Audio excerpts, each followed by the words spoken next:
week number 2 of the pivoting practice. I hope you managed to fulfill the task of week number 1, but I think it's super manageable. What we want to do now is basically add a principle that is a little bit more advanced, and we won't dive too much into detail right now, but still it's worth looking at. Last week we basically just practiced a turn, a simple pivot on one leg. What we want to add right now is a spiral. What I mean by that is you can either start the spiral by twisting your upper body first, and you're spiraling into the move, and then do the twist, so like this, either to the front or to the back, or you can use your free leg to kick yourself into the spiral, so like this. Right?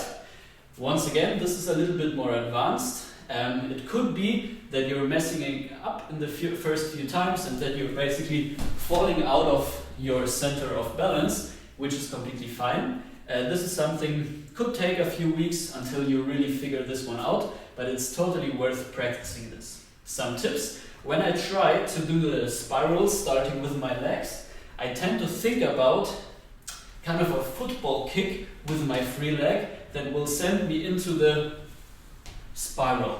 What I also try to do as much as possible, try to delay the move from my leg to the moves of my head and eyes as much as possible.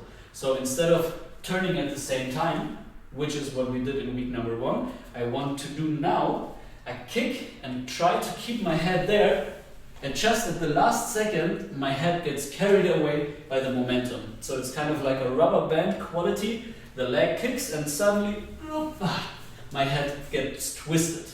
Same thing with the backwards kick. I don't try to hit a football right here. It's more kind of this dragon's tail image that I have. That the free leg, the kicking leg, is the tail of a dragon, and he kind of sweeps some people over with his huge tail, and then the last second his upper body then twists with it. So it's kind of like kick and the upper body twists, right?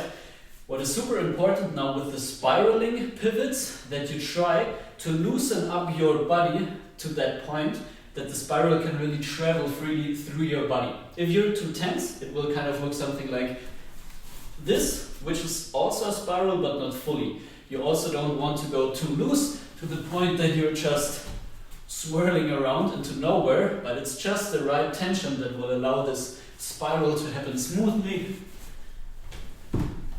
And something like this can also happen where you don't finish in a standing position, but you need to run the momentum out. But still try to find a position that is similar to the starting position. So, once again, either starting from the arms into the spiral, front and back, or from your legs, front